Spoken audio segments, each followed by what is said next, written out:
Silverstone saw a train of fast drivers whittled down until there were only two. Gaspers and Halliburton dueled their way to the end, and at the line, 2019 opens with Kane as the first to lead the points. But while Silverstone is mostly flat and fast, Laguna Seca is hilly and chock full of demanding twists and turns. Passing is likely to be a lot tougher, but more than that, the demanding nature of this track could cause attrition to rear its ugly head. Is it survival of the fastest or the safest? We'll find out soon as we get ready to watch round 2 of the Weekend Warriors, and you'll see it all live here on the Global SimRacing channel. Hi, I'm Joe Peak, and with me in the booth is Stefan Schlacher. Behind the scenes is our director, the Dr. Amjad Yaman, and he's using cameras provided by Ducky Beard. Steph, this is a free track on the roadside here in iRacing, so all the iRacers obviously know this place inside and out, but for the viewers who aren't on the service, why don't you fill us in? Well, a free track indeed, Joe, but one rookies fear the most, I can tell that much. Built in a mere 60 days, the track opened its gates on November 9th, 1957 for the first race, attended by 100 entries and 35,000 spectators. Laguna Seca is a sports car circuit through and through. It's filled with blind apexes, great flow and elevation change as it's built on the side of a hill.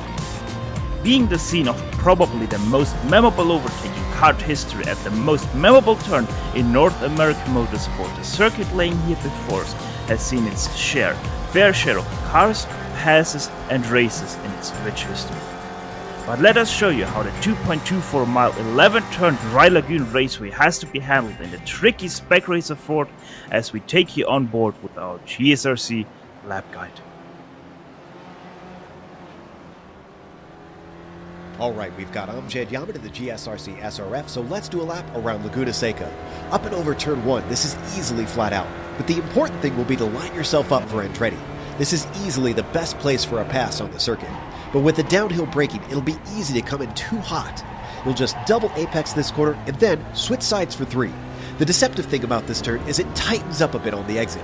With the understeer that the SRF suffers, you'll probably see a few drivers clatter over the dirt. Then there's 4, which needs a big lift to make it through. But be sure not to hit those big red sausage curbs at the apexes because the Spec Racer will not like them. Back across the track once again, and then you've got a short break before 5. Sometimes you can sneak passes into here, but the compression and the banking of this turn make it much faster than you'd expect. And because it's such a steep climb on the exit, it'll be important to back up the corner and carry your speed off of it. Then there's the notorious turn 6. You've got to thread the needle to get the most out of this bend, and the lift throttle oversteer of the SRF makes it even more precarious. Now we're climbing up the Rahal Straight, which leads into the corkscrew. The entry here is super blind, but it requires you to cut across the track and brake right as the car is unsettled. Then it's a matter of making sure you don't cut the course with how difficult it is to see the edges of the track. As we continue to plunge downhill, Rainy Curve will require you to balance the car on the throttle. Make sure and hit a very late apex and then immediately swing the car to the left side of the track. Turn 10 is another one where there's a lot of banking to help you carry your speed. The next thing you know, the final hairpin is really the only other place that offers a good chance to overtake. Try not to hesitate on the power because you'll need the speed down the front stretch to keep yourself safe from attack back into Andretti. But hopefully, you've now finished a lap around Laguna Seca.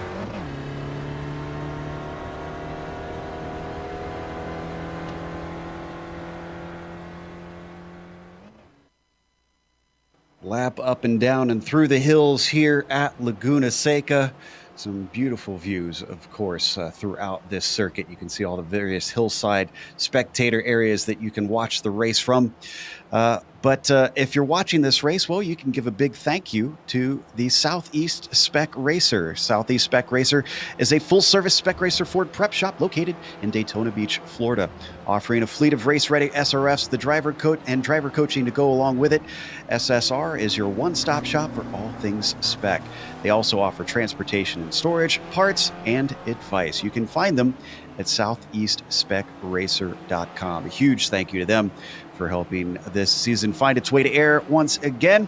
Now, we've got the championship of points on it, so let's take a look at that because it is not exactly how it wound up at the end. They do have bonus points and they have penalty points. We'll go over those a little bit here. You can see Kane Halliburton leading with 103 because he led the most laps. He got those 3 bonus points, and Gaspers actually got 2 penalty points as well, so he's 15 behind.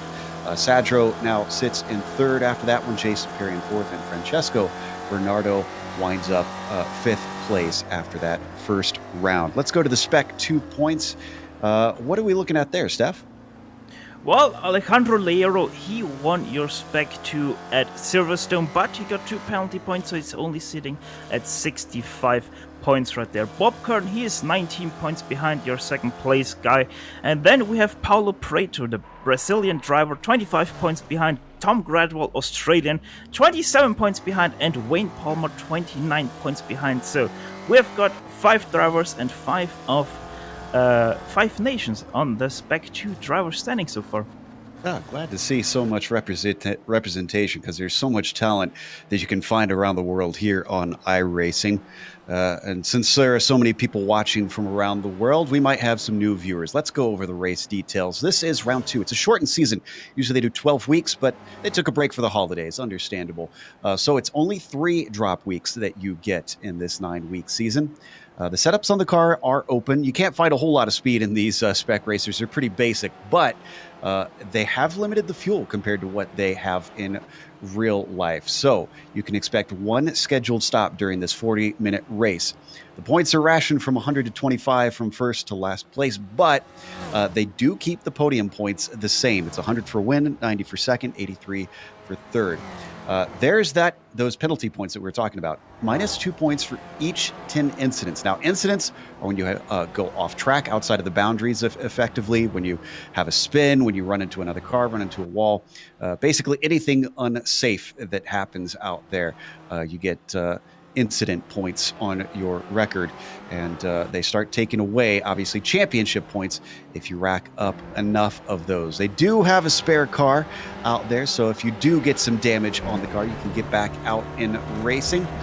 And we've got qualifying underway at the moment. We're riding on board with our pole sitter, Jerry McAreevy, who is leading by less than a tenth over David Gaspers. 2nd place last round. I'm sure you won't want to repeat that, but it looks like at the moment he might start from there.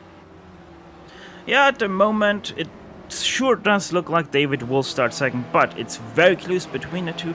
And then we have about a 2/10 gap to Andres Bertoni in 3rd. So everything still up for grabs at the front. Absolutely. One new driver that we've been keeping an eye on, though, Gorka Idorate, who is looking very, very good in the warm-up, and in qualifying he's not doing too bad either. His last lap through, which doesn't improve from his 4th place, unfortunately is still very close to his fastest at a 1:37.4. And we'll have to watch and see what he can do. Elson, one of the fast drivers behind him, as he works his way up the hill around one of what I consider almost a turn harder than the corkscrew. That turn 6. I mean, is that going to be a serious problem for the drivers here today in this car? If you hit that big sausage curb, then yes. If we go side by side into that turn, then yes. But otherwise, not so much, I think. Hopefully we won't have too many drivers spin out as well. This car known for that lift throttle oversteer that it tends to experience as we ride on board with Elson. Let's see what he's got underneath him on this lap. Around this final hairpin, one of the few places you can make a good overtake around here. He's riding in the slipstream of Mark Geehan, and this is definitely a slow lap for him. So this one not going to be faster than his 1:37.6. Let's see what he can set up for this one. He's got about 7 minutes left to try and improve. Yeah, it will be interesting as we now see here Chase Perry in his Spider-Man car. Kane Halliburton coming over the line here as he is still 1st. Or no, wait, he is now 1st. He just took 1st, yeah. Just overtook Jerry McAreevy. It's at the fastest lap of a 1:37.1, and that was only his 2nd timed lap. He's had a lot of attempts, but only 2 of them have counted so far. These drivers can't have an off track or else that lap is discounted. Nero currently sitting in 9th, and I believe, yes, he is our pole sitter right now in the Spec 2. The way you can tell that Any of the 200 numbers that you see on the cars will count them, will alert you that they are a Spec 2 racer. Henrik Lindhoff currently sitting in 10th. I want to say he's one of our newer drivers. That's not a name I recognize in this series. We'll have to check on that, see if he's running this series before. I'm pretty sure Henrik did run last season. See if we could pull up the stats on that.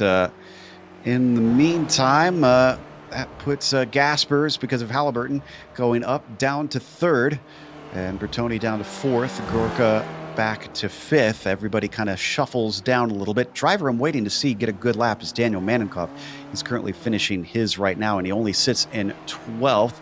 Tends to be a very, very fast driver in anything that he gets into, and especially in this Spec Racer. That lap did not count for him. Halliburton goes even faster with his pole time now with a 36.9. Yeah, he really can do fast laps, and he once again pretty much proved exactly that. Kane Halliburton just right now nearly 3 tenths ahead of everyone else, so he really puts on a show right now in qualifying. And the only driver so far in qualifying to break into 36 seconds. So and Gorka Idarate just went down to a 37 flat, just shy of the 37 second barrier.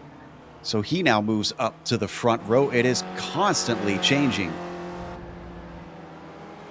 We've still got about 5 minutes left in this session, so yeah, everyone is out right now, and with a track like this, so short as said, 2.24 miles, you can get into some traffic, but you also can get into some great slipstream, pulling you to the front of this field.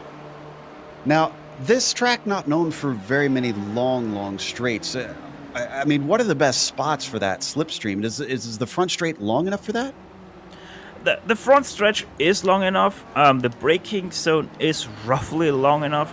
And then you also have, after turn 6, that uphill, that draft can make some difference, especially because you're going uphill. So if you can carry some more momentum through turn 6, obviously that's a high risk, high reward thing there through turn 6. You can also make something happen with a little bit of draft up into the corkscrew, like we see right now here. Riding on board, no, not riding on board, but having our focus on Jomo. Yep, Jomo returns once again for another season here. Glad to have him back. He sits 17th in what is a relatively large field, so it might sound like he's far down, but he's actually in the top half of the current cars that look like they're going to start this race. He's followed by Fred Desai, who you see also heading up the hill. Just about 3 minutes left to go and about a minute and a half lap. Should be able to get a couple more in from most of our drivers if they so desire. Jens Nordstrom, almost pulled a bill there on his name, currently sitting a little bit far down compared to what we've seen from him. He's been running very well lately, so I'm surprised he's only able to get 19th so far. Now, one thing I'm starting to notice already, alone in this qualifying session, there's starting to be a lot of dirt built up on the road from people going off track. So we might have to keep an eye on that in the race, because if in such a short qualifying they can put that much dust onto the road, that might have an effect in the race. Absolutely, and just taking a glance, thankfully the wind looks to be pretty low, so 3 miles an hour, it shouldn't blow on too much as we watch Gorka try and see if he can get that pull away from Halliburton. But I know in real life, that's kind of one of the talking points about this track, is it's basically in the middle of a desert, so a lot of sand blows onto it. Is iRacing kind of the same? Is it low grip when the drivers show up here typically? Typically Laguna Seca is always low grip, even when it's fully rubbered in, but that's also part to the track surface that they have here, quite a low grip track surface that they have here, as Gorka Ituarte goes for the time the temp there, I think that is, over the start he crosses it doesn't quite count, it looks like. He must have had an off track somewhere. He's got enough time for one more, but only one more because the clock is under that minute-and-a-half time. This is David Gaspers currently sitting in third. The DH driver also looks like he's pulling a bit of a draft from Daniel Sadro. Is Sadro going to let him through? He's poking his nose out, but I think he's going to be stuck behind him down the corkscrew. So whatever he might have gained, it looks like he might lose. Yeah, that was a big fat no sir from Daniel Sadro, probably himself on a fast lap there. That's why he didn't let him pass, as they now both go past Ian Wilson here. Bit of a racing here in the qualifying. Yeah, he's looking to get past, but he's still not past Wilson, and that is going to be it for Gaspers. He is going to abandon this lap. He will not be able to get out again for one more, so he's actually only do no better than fourth right now because Jerry McAreevy has bumped up to third. Let's see, Halliburton's not out there, so he will not be able to respond if Gorka is able to improve. Only 12 seconds left on the clock. And I think Jeff Jacobson is going to be the only one to be able to start a new lap, as Tom Gradwell is going to be the first to see the checkered flag here in qualifying. Gradwell will see the checkered flag, but Gorka Ituarte, he's once again back out of the last turn. He comes, and let's see if this is going to be a timed lap for him, obviously trying to take away first place. And once again, not a lap. Doesn't count. Yeah. Ooh, he's got to work on those off tracks. He can get some penalty points from that. Matt Solblum going to be the one to finish. You can see Jerry McAreevy does not look to improve on his time. Solblum's lap also does not count. Jomo looks like he's going to abandon his final lap. This is Manenkov that we're watching, stretching his legs out up the hill. He sits in seventh now. I said that he would likely improve, and it looks like he has while we weren't looking. He's actually just behind Steve Elson, who's currently being held up a little bit by Ian Wilson, and they actually make some contact, so those laps probably won't count for those two. Manenkov around the penultimate turn, now up to the hairpin. Wilson's going to pull out of the way. Elson also pulls off the track. Manenkov, his fastest, a 1:37.4, still sits in seventh place. No one's bumped him down since I last looked at the time. So as he crosses the line, a 37.3 is his fastest. He now goes up to fifth. He's on the third row. And once again, very, very short intervals between the drivers. Top 15 are separated by 1 second here for the qualifying. And is Matthew Daunt our last one? Yes, he's already crossed the line. So that's going to be everybody. And that's going to give us our grid here in round 2 of the Weekend Warriors presented by Southeast Spec Racer. Kane Halliburton is going to be on the pole with Gorka Ituarte starting in second. Jerry McAreevy will start row 2 there in third. Then it's David Gaspers next to him starting from fourth. Daniel Manenkov, who we saw fast last week, but just couldn't keep it together with all the fighting that went on. He'll start from fifth. Andre Bertoni will be P6. Jason Perry, Spider-Man, starts from seventh.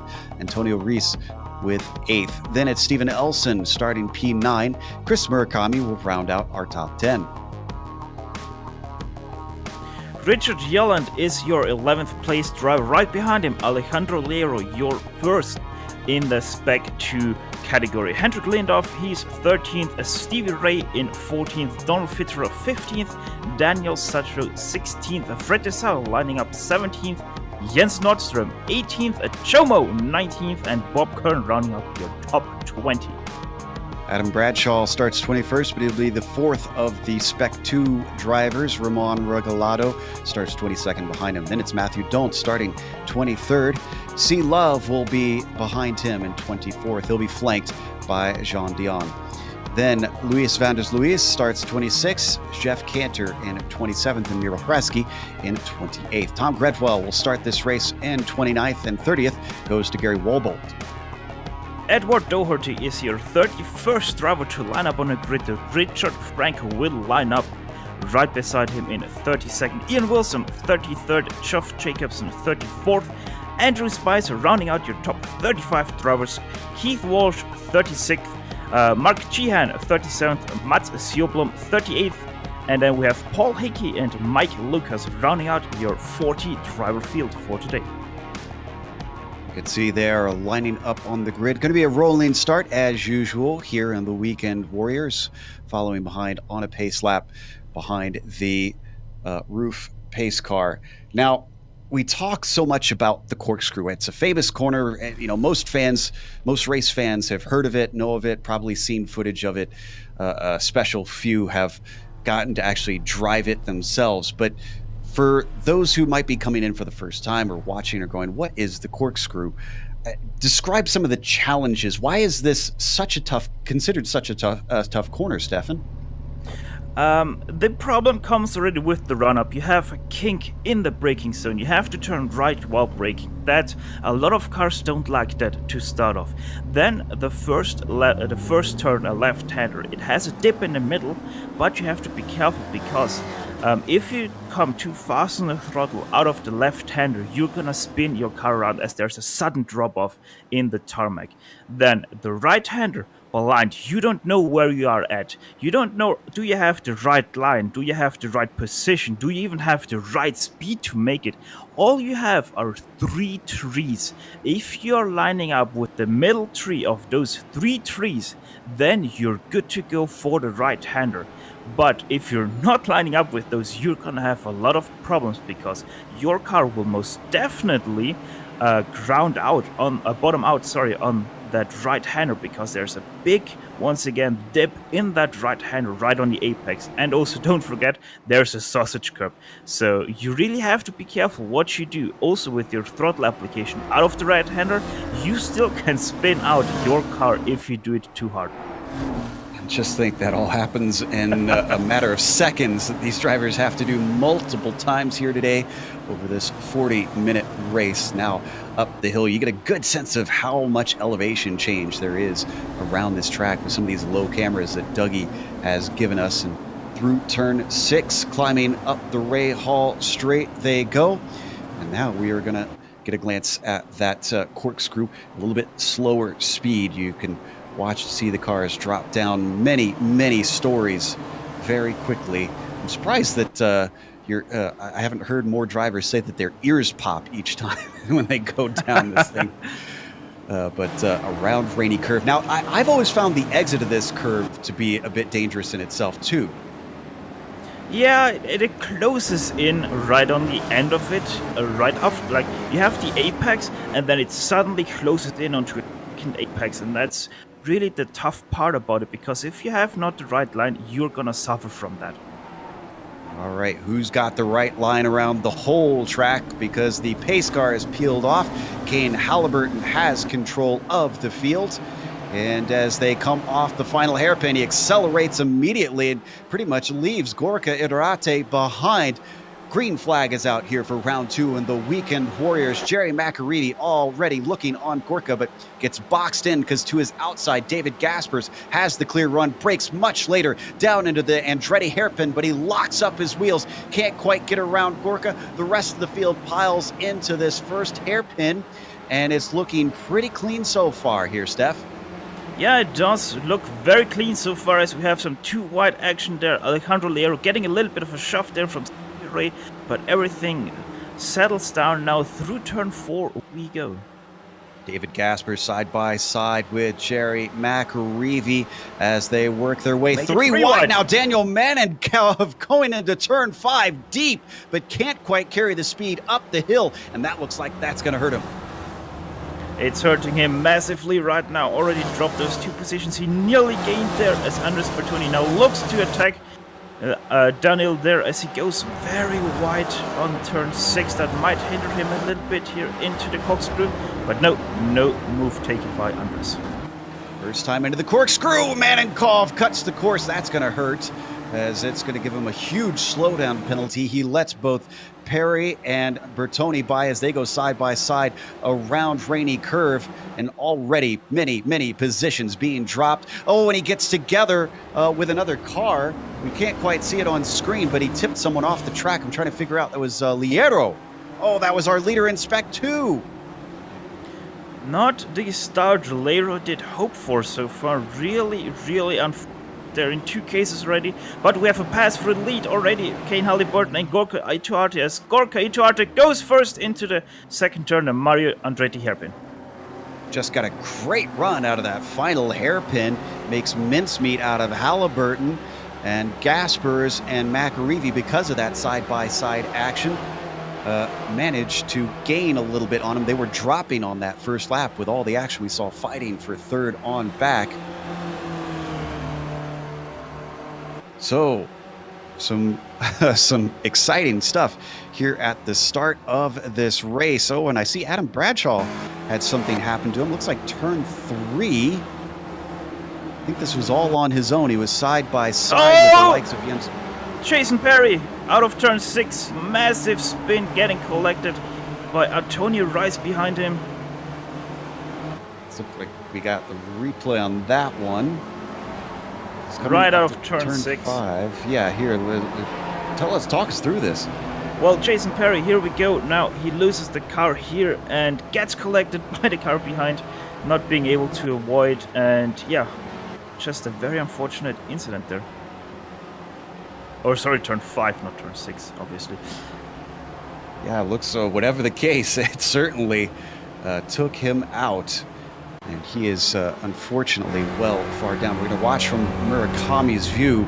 Gets a face full of this, does the Northwest driver.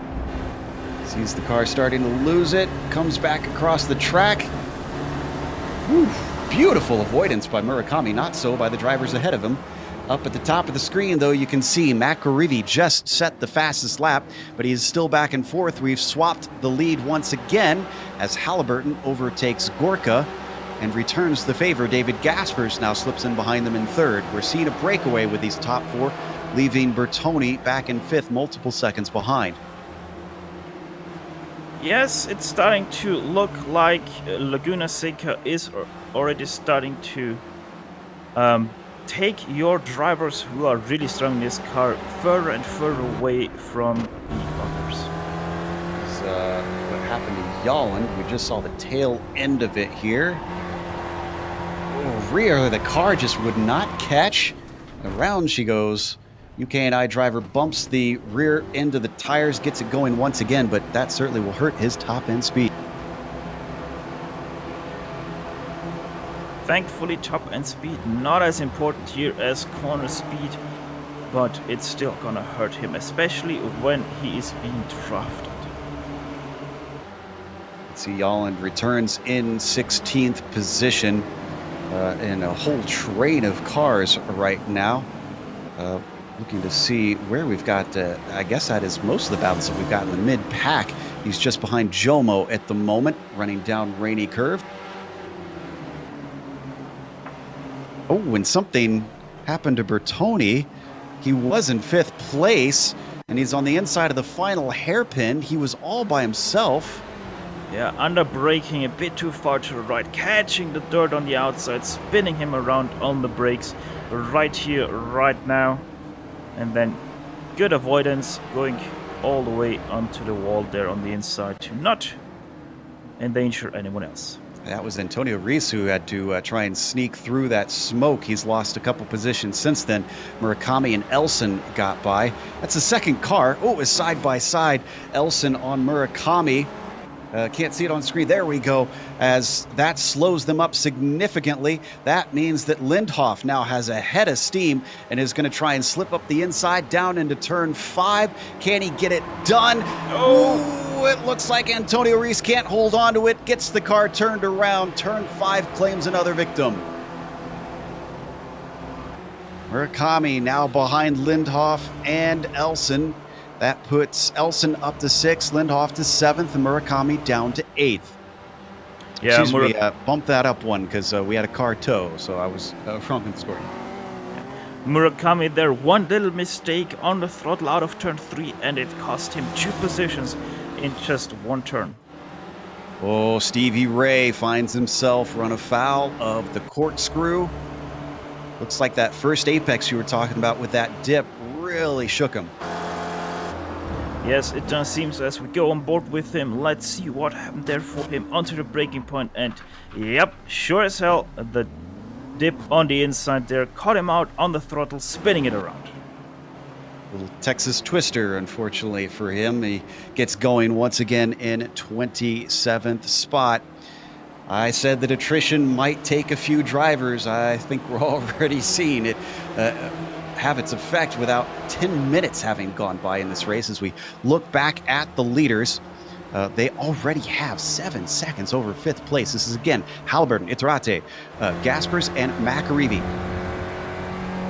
Yeah, and these guys, funnily enough, they're driving away, but they're still fighting very hard. It just tells you how much pace these guys have. Laguna Seca, obviously a driver's circuit. It's loved by drivers, it's hated by drivers, but always the best drivers come on top here because it's so challenging and tough to race. Absolutely. Sometimes it's not about the passes you make, but just keeping the mistakes out. They work their way up toward the corkscrew. Oh, a little contact there between Gorka and Gaspers. They're able to come away with it without anybody getting turned around as they swing down through Rainy Curve. We're starting to close in on that pit window opening soon. Wonder if any of these are going to duck off early and risk getting stuck in traffic.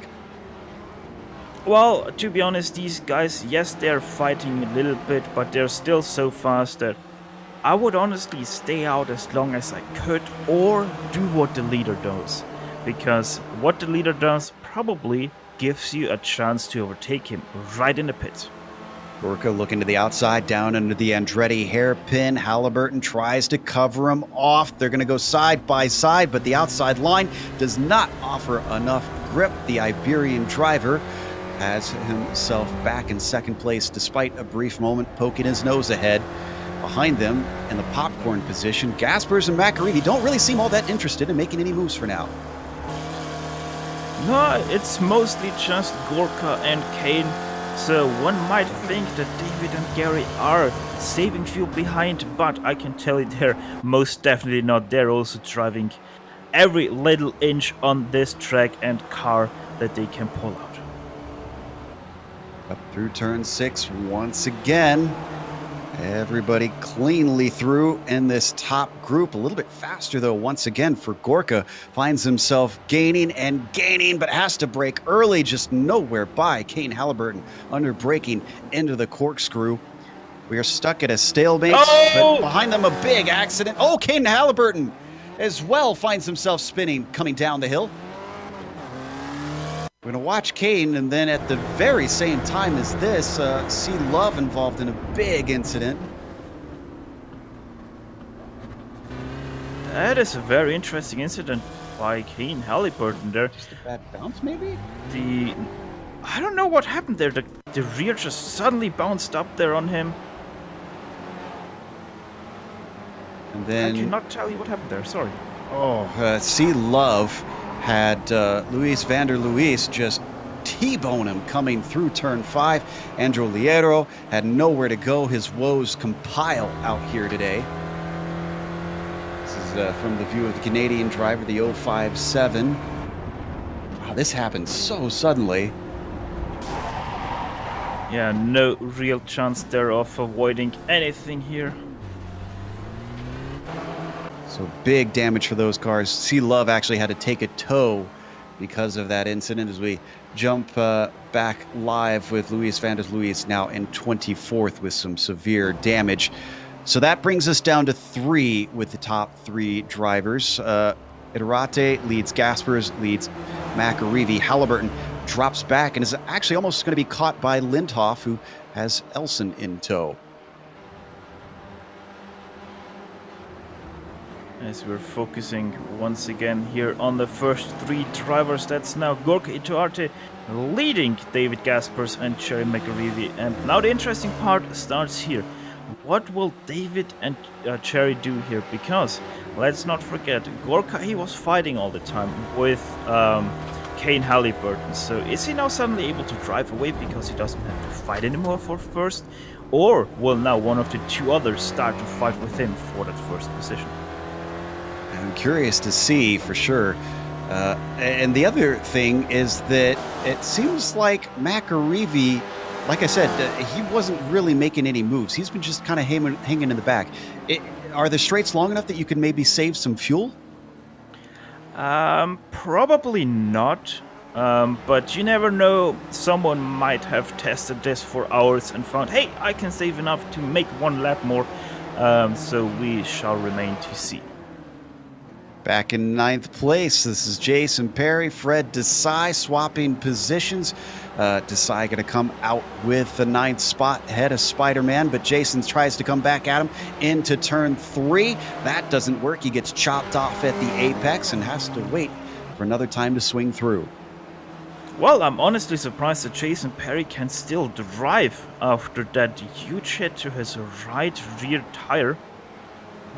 Even has a straight wheel after that contact, so yeah, very lucky outcome there for him after his spin. Yeah, you can see the damage on the rear of the car from this shot very well.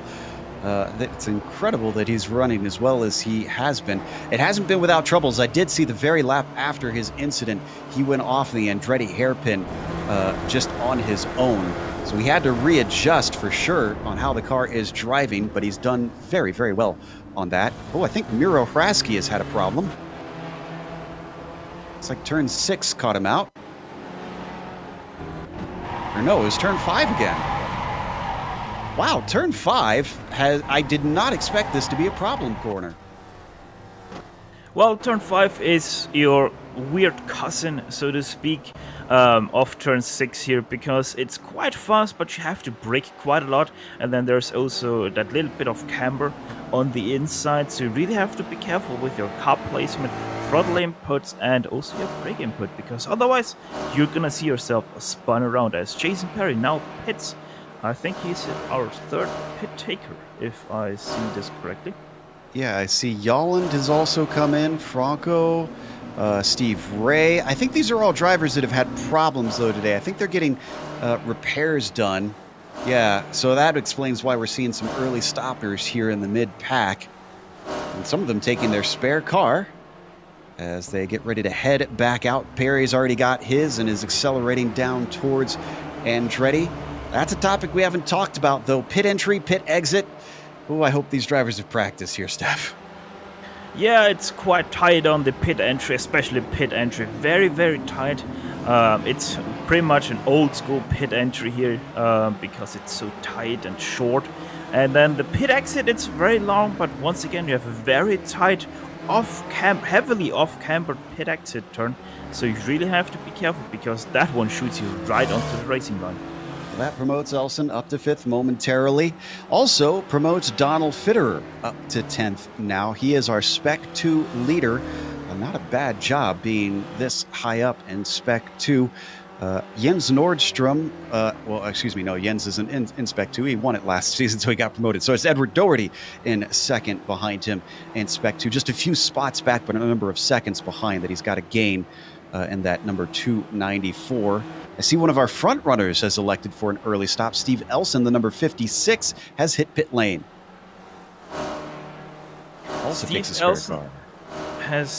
He has hit pit lane, and Kane Halliburton, I have seen him for the 4th time now since he's been to hit that dirt, so he really racks up one off track after another as we go on a replay with Jason Perry. Yeah, and he turns it around on his outlap as he uses quite a bit of the reverse gear to get it turned around. Eventually, Spider-Man gets going. At least he didn't hit anything right after he got his spare car. Yeah, that would have been very unfortunate there, but a very interesting technique of getting back on track again. So we're still waiting for a number of the top cars to pit, but Steve Elson returns in 17th. He is our highest pitter. Perry, because of his multiple problems, is way behind the next driver to have pit in 25th for the moment. 23 minutes left to go. We're almost halfway through the race now. Yeah, it just flies by the time here at Laguna Seca, especially with this much action as we have here on track. And I'm currently having my cameras here on the first 3 drivers, as still none of them try to go for that pit lane.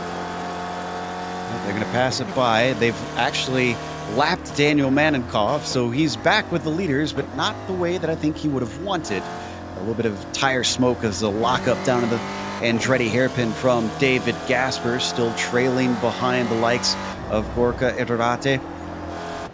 They now work their way through turn 3. A little wide by Gorka. Easy to do in that corner, but he doesn't lose the top spot from it.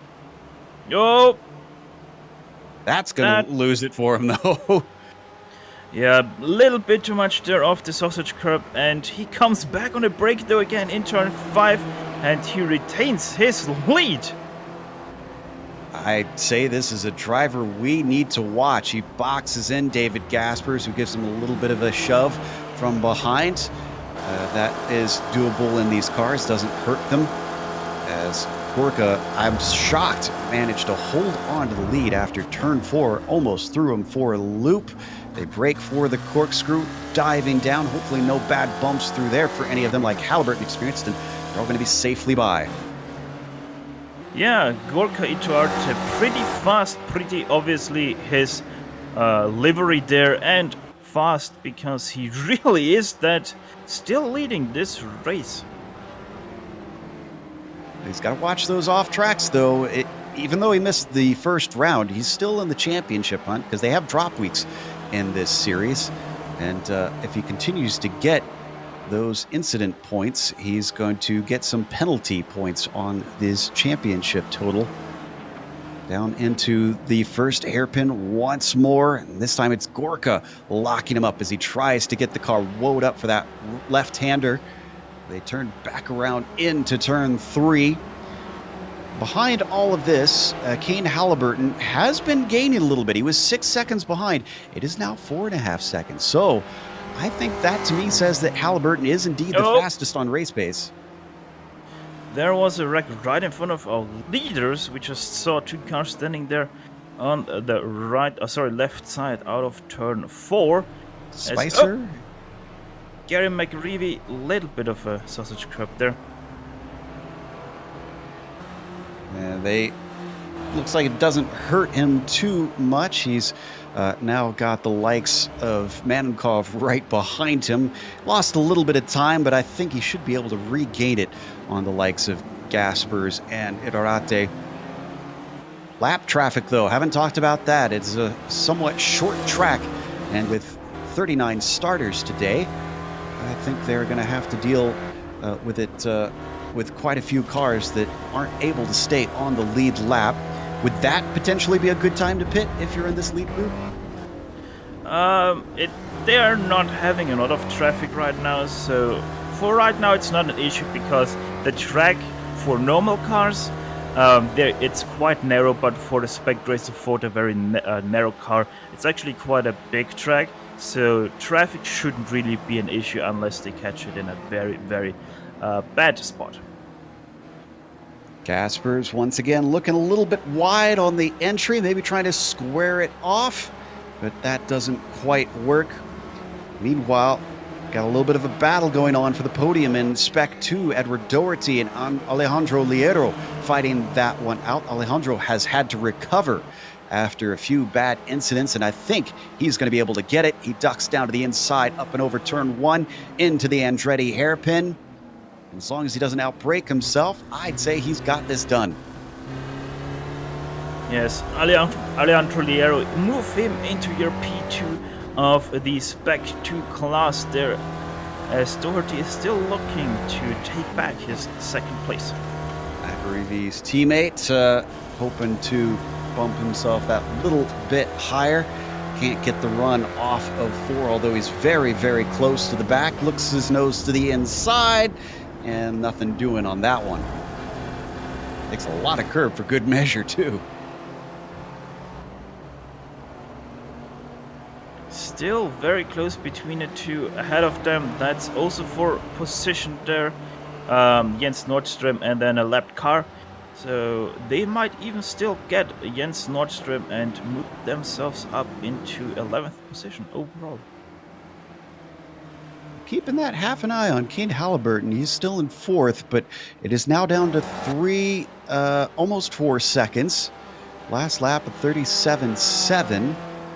Meanwhile, the lead car 37.6. So, he lost a little bit to the leader. It's a little faster than the cars behind him, though. Speaking about the leader of Spec 2 class, Donald Fitterer, he's pitting right now.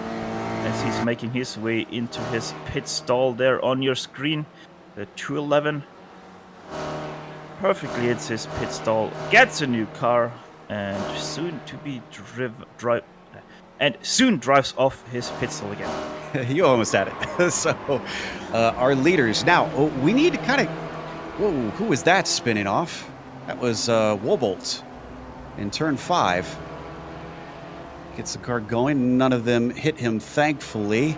That did slow them up slightly, but Iterate stays up at the front. We need to pay attention to how many laps that Gorka has led compared to Halliburton. It's looking right now like he could take the most laps led. And again, that gives you 3 bonus points. And as close as these fights have been in previous championships, that will matter. That can always matter, especially with... Oh! Gorka slides off the track, but he chooses not to pit. That's going to hand the lead over to Gaspers, or does will it? My goodness, that's the second time we've seen Gorka do that. Here comes McAreevy now. 3-way fight for the lead as they come to complete this lap. The inside and the speed going to McAreevy. Can he pull it off down into the break-in of the Andretti hairpin? Is anybody going to give up in this game of chicken? They're still almost 3 wide. McAreevy, he's way deep to the inside, but I think he's got the car woed up. Everybody swaps around. 67 up into the lead, the 41 in a second, and David Gaspers down to 3rd. And Daniel Manekov, he is really shaking his head, crying after his earlier incident because he could be right in the mix here. But like this, he has to watch these guys fight it out. Clever driving from Jerry, but not only that, I'd say great execution. He was so far inside. It is not easy to do this when you're so offline, but he got it done. Man, hats off to him. Well, it's a bit of a good thing that this track is also a school track, because you have on both sides these brake markers, those white lines of which you can always look after, so you always kind of know where your braking point is.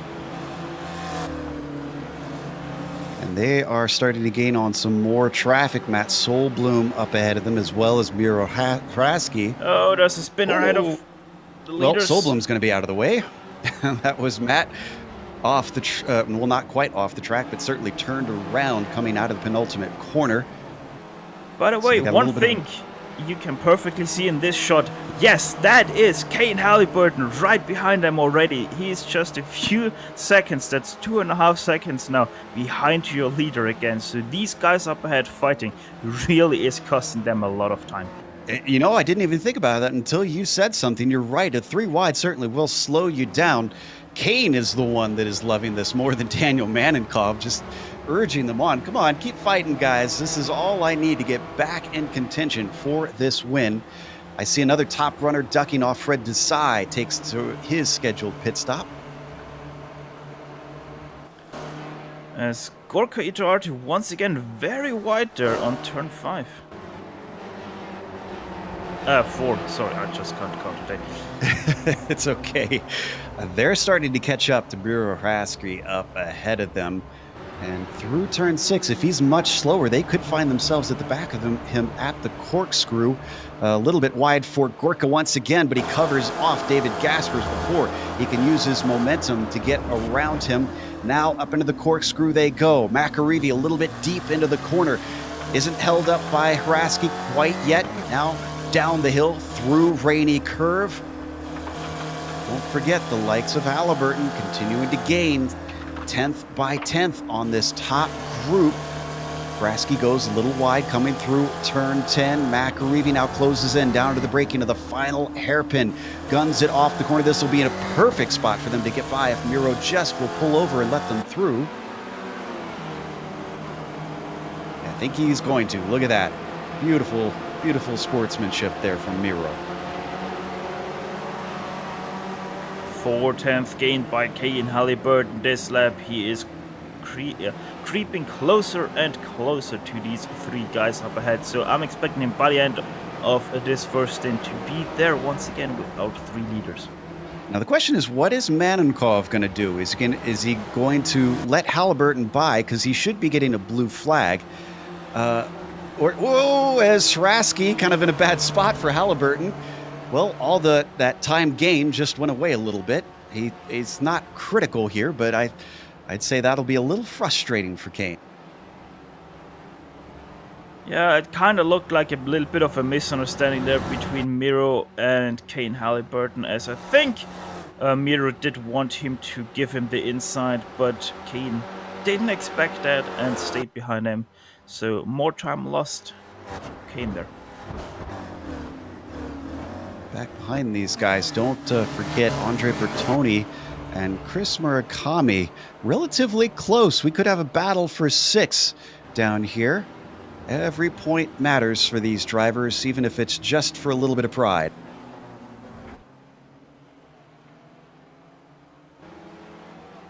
I can stay with this, but I can report that none of our leaders did pit that time by, and we're now getting to the end of the pit window. Andres Bertoni pits now, so he's breaking up that battle for P6 right there. Well, not quite. Murakami follows him in. So they are actually going to pit together. Neither really going to be able to get the jump from strategy. I can report that Sadro will stay out, and our current leader in the Spec 2 is pitting. Liero. That should give the lead back to Fitterer.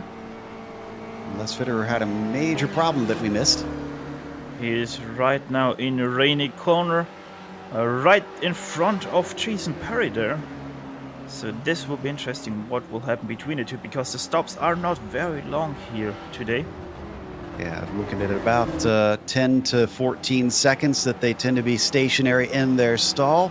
Liero, 13 seconds for him. He continues on out. Fitterer's got the speed though, and he easily will get by, but it looks to me like Liero actually gained quite a bit of time in that pit stop. Yes, it does seem so. There were about 15 seconds between the two before the pit stop. So, yeah, Alejandro Liero really gaining there on Donald Fitterer.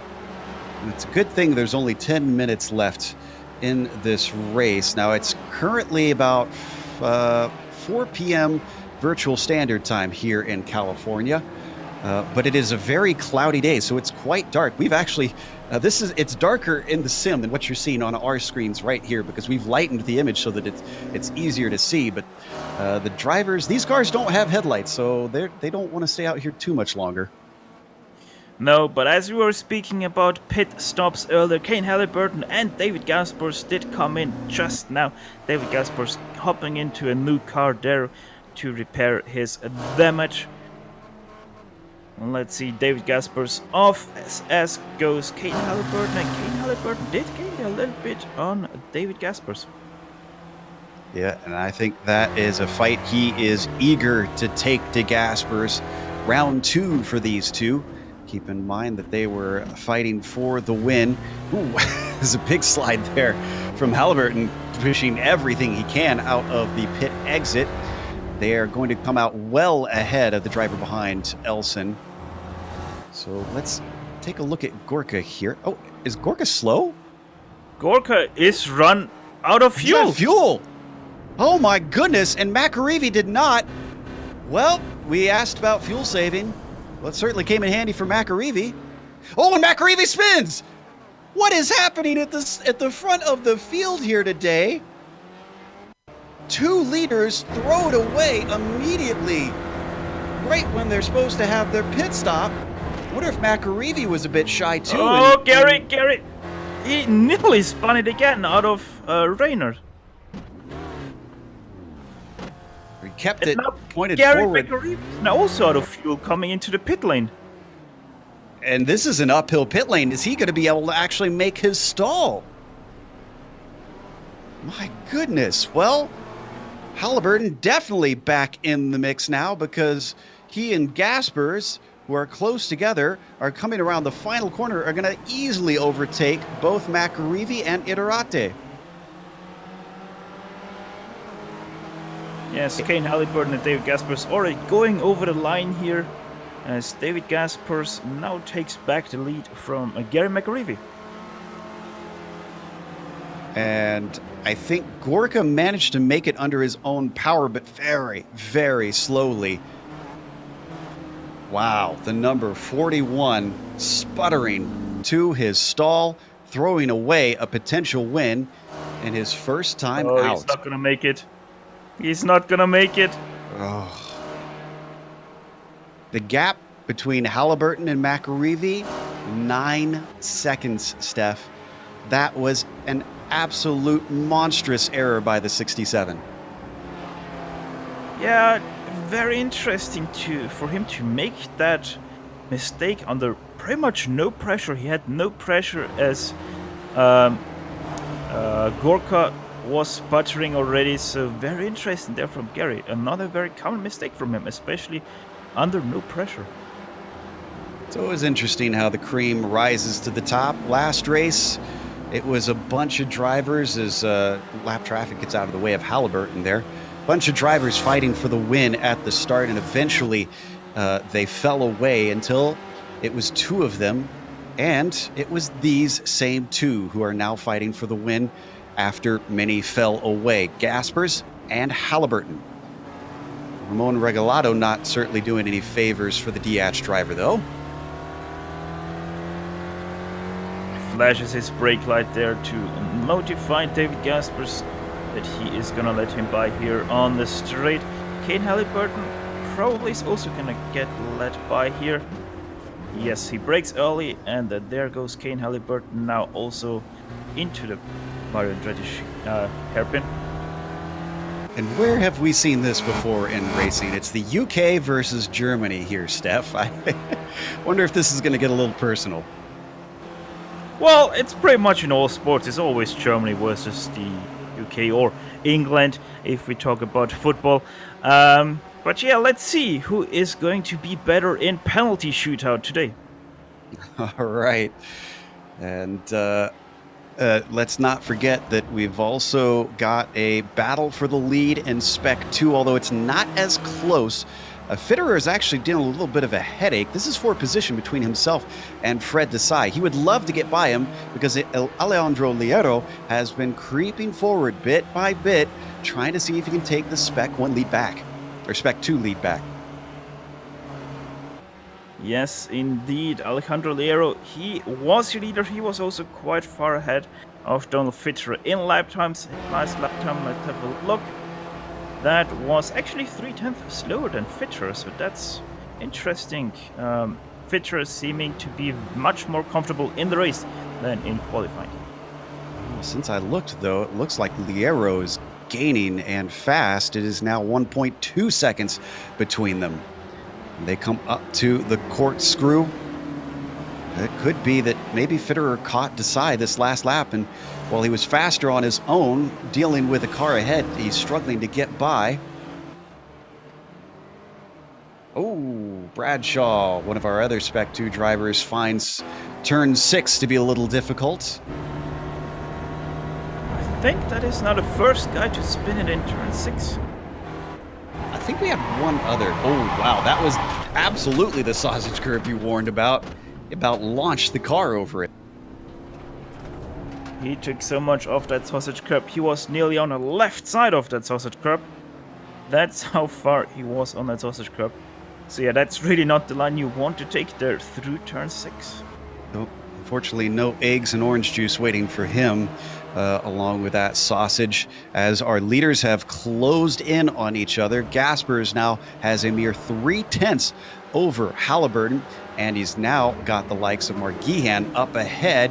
He's going to want Mark to pull out of the way soon as he gains on him quite a bit through the corkscrew. Mark now pulls off to left, but the damage is done. Halliburton all over the back through Rainy Curve. Is he going to make a go into the penultimate corner? He's going to have to do it the long way around if he does. Could we see a switch back? He does, but now it puts him on the wrong side again through turn 11. Defending to the inside, Gaspers desperately trying to hold on to the win this time, and he fends off Halliburton for now. Fends off Halliburton, but for how long can he hold Kane Halliburton behind. He is clearly the faster of the two. So it might be just a matter of time for Kane Halliburton to finally find a way past David Gaspers here. But David Gaspers ferociously defending here. So this will be a battle for the ages here at Laguna Seca. Hard to know where to put our cameras because not only are these two close, but Weir has closed the gap on Fitterer. They're coming down the front stretch now. No, I don't think Weir got enough of a run here to have a go into the Andretti hairpin. Well, I was already surprised at the pit stop that Weir did not opt to take his new car out on the track for his second stint, still driving around with a little bit of rear end damage there on his car, as there was a car spun to the inside there. Was that McAreevy? No, it wasn't McAreevy. McAreevy's turn around in turn 5. Yet another car spun out in this corner. He was in 4th place before this, I want to say, and he's now lost out to Bertoni. Yes, on the brakes, a little bit sideways, overcorrected at the apex, and around she goes. So we didn't miss any change of position between the leaders in Spec 1 or Spec 2, but they are both still very close to one another. As we take a look at... Weir spun turn 6, too much speed there, too much risk. Spinning it around right on the apex. Actually might have caught a little bit of dirt there on the entry. Yes, he did there, as you can see as we ride on board. That is such a shame. That would have been a magnificent comeback on his part if he could take the lead back in Spec 2. And I think that put the nail in the coffin unless Donald Fitterer himself has his own error. So, well, that leaves us with only one battle for the lead to focus on, and that is between Gaspers and Halliburton. And with a minute and some left, I think we're going to get the white flag next time by. I think you are right. Yes, we are going to guess. Yeah.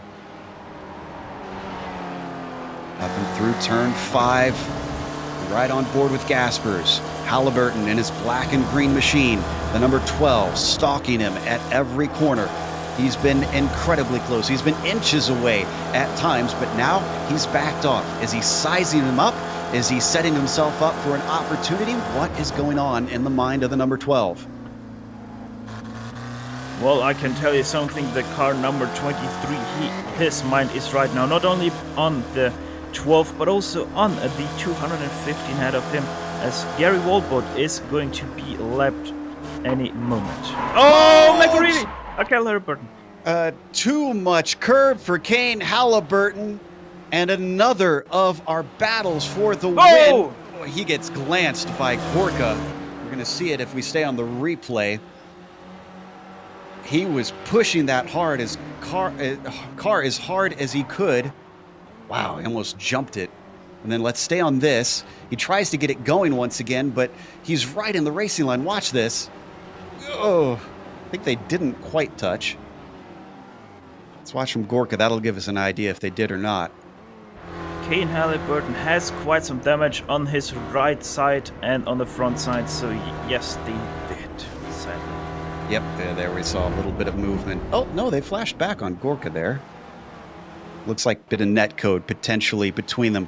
Well, regardless, I'd say that David Gasper is going to be one happy camper after that. Just missed out on the win in the battle in the final laps. This time, the pendulum swings in favor of the DH driver, and Kane Halliburton with more problems. And that's going to give Steve Elson second place. What happened to Kane? I think he had quite a bit of damage and spun because of that. But yeah, Gaspers, he is now in Rainy Curve. A very, very strong driver this season so far, David Gaspers. This will definitely give him the championship lead as he comes around the final hairpin. Without Iro Nam to hassle him, David Gaspers looks like he's going to be a dominant force this season. He takes the win in round 2 at Laguna Seca. How about Steve Elson, though? He's going to come away with second place. I don't think he expected that at all, though he's got to hold off Jerry McAreevy for one more corner. he should be able to do that. As David Gaspers, he is a very deserved winner. There we have the word searching for. Steve Elson, second place, a very lucky finish there for him, but as much deserved as Gaspers there. And Gary McReevy comes back into third. Chris Murakami going to lead Jason Perry home, but just by a nose as he almost got him. But what about Fred Desai and Donald Fitterer, whatever the case of where this winds up? And it looks like Desai is going to get 10th, Fitterer 11th. Fitterer is your winner in the Spec 2 today. Don't think we got any more battles around the track. Stevie Ray going to lead Bob Kern by a little over a second home, and that's the closest we've got. Last car in the lead lap going to be Gary Wolbolt, who you mentioned before, did not get lapped, the number 215, so he'll finish 21st. Only about half the car is going to be able to finish on the lead lap today, and maybe 3/4 of the field is going to be able to finish the race itself. So with that, we're going to take a quick break here on the Global Sim Racing channel. We'll come back with driver interviews as well as the unofficial results, but on screen you'll see all the upcoming races here on the GSRC.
Welcome back to Laguna Seca. Unfortunately, not sunny California today, but still some great racing on hand.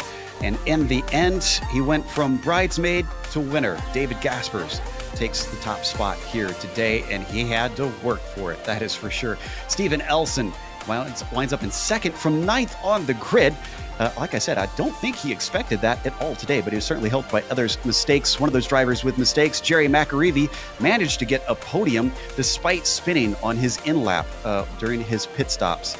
Andre Bertoni managed to get 4th. Henrik Lindoff as well, a nice top 5, coming from 13th.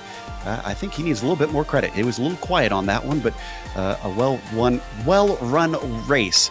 Kane Halliburton from the pole to 6, and I think really Kane only has himself to blame on that one. A couple of mistakes really cost him what could have been a win. Daniel Sadro from 16th to 7th behind him.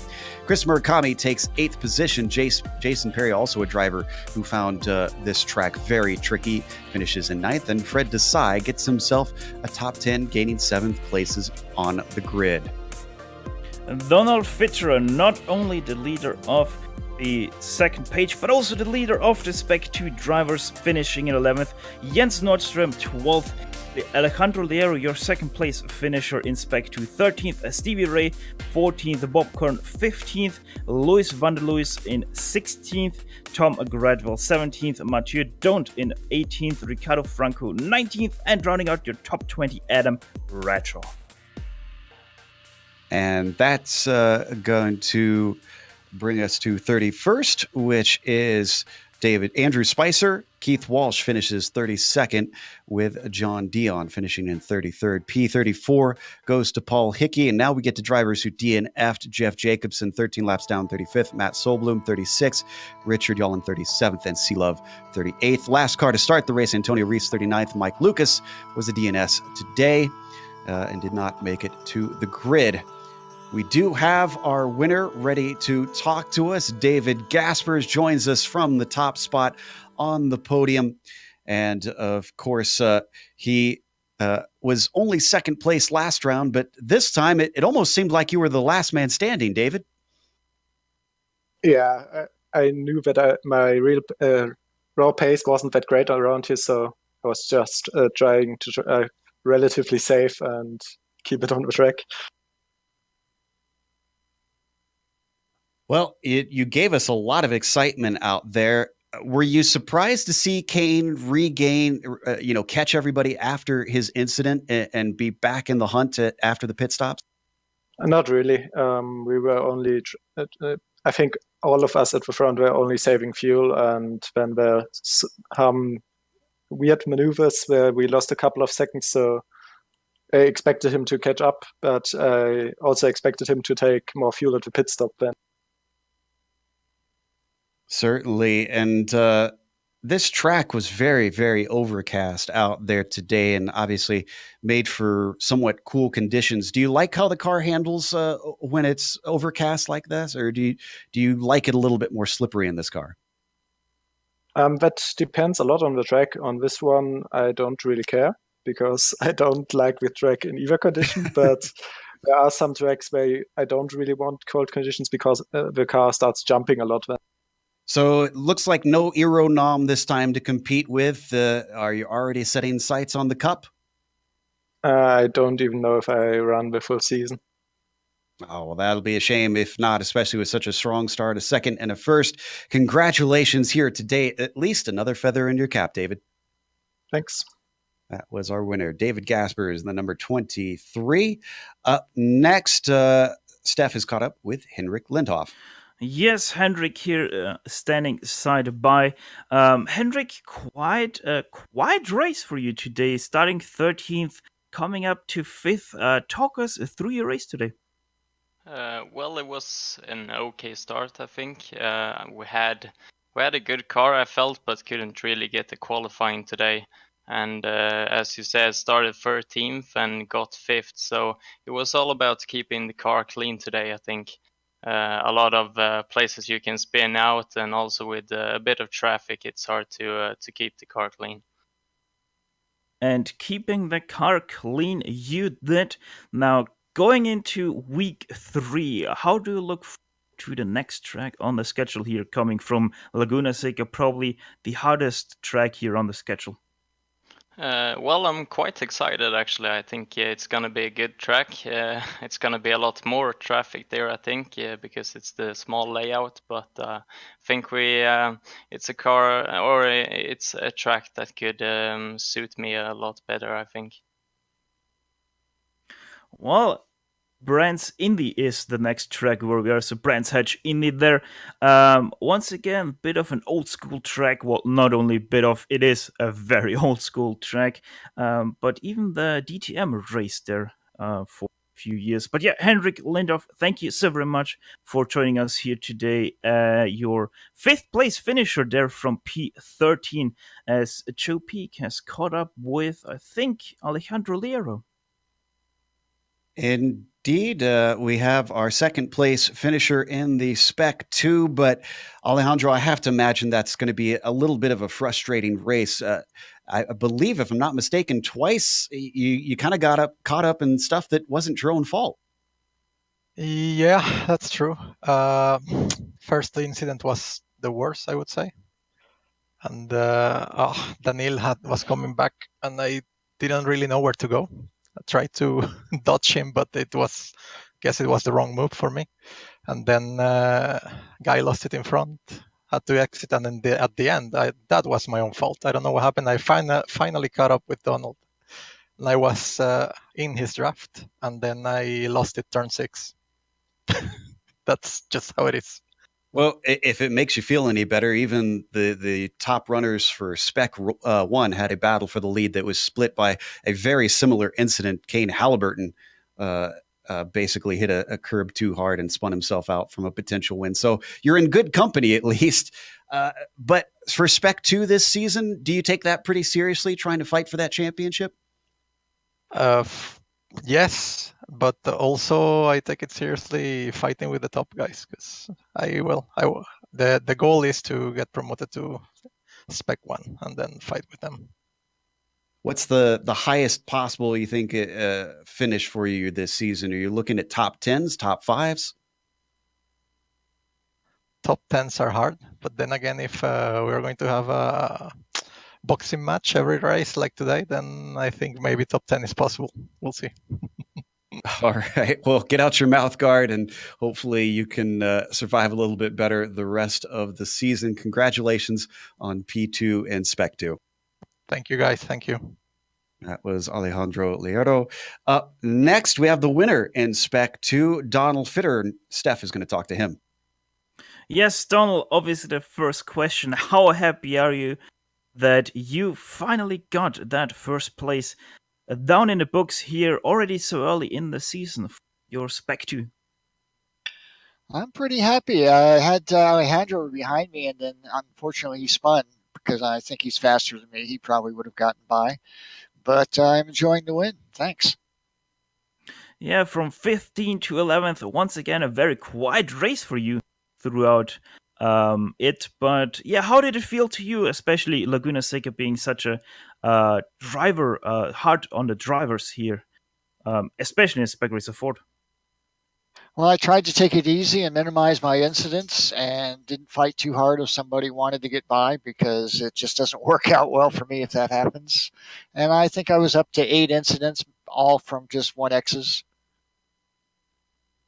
Well, next week we are going to Brands Hatch Indy, as my director told me. It's also Champ Car race there. Totally forgot about that. But how are you looking forward to Brands Hatch? Are you excited about Indy circuit? Well, I'd love to be part of that race, but I'm heading to Nashville to see my mother, who's 91. So that's kind of more important than a race next weekend. Well, that is indeed also quite a good age there, 91.